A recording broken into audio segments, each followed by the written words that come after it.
Hello everyone! Welcome back po sa ating YouTube channel. Let's begin Melody TV Vlog sa inyong screen. Ayan, may nagtatanong nga po dito kung paano daw po mag-delete ng photo and video sa ating story dito po sa ating TikTok.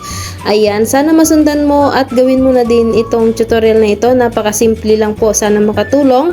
Ayan, kung nandito na po kayo sa inyong TikTok, syempre click nyo lamang po ang inyong profile. And then, click nyo po yung inyong logo sa taas para makita nyo po ang inyong in-upload na video dito po sa story. So, i-click lamang po ninyo yung tatlong dot sa baba. At, i-click lang po natin yung trash can delete. May dalawa pong option po dito, delete and re-edit.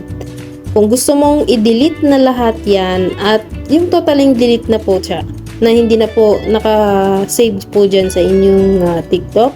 So, click lamang po ninyo yung trash can delete.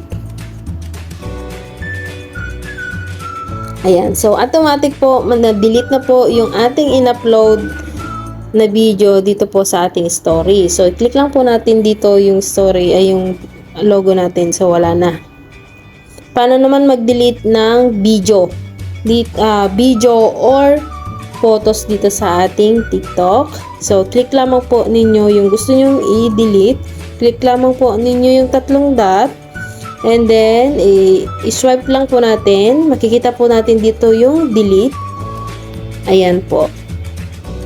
Pag clinic mo yung delete, automatic madi-delete na po yung in-upload nating photo dito po sa ating TikTok. Ayan. Sana nakatulong ang video ito. Ayan, bigyan nyo naman po ako dyan ng like and comment at subscribe.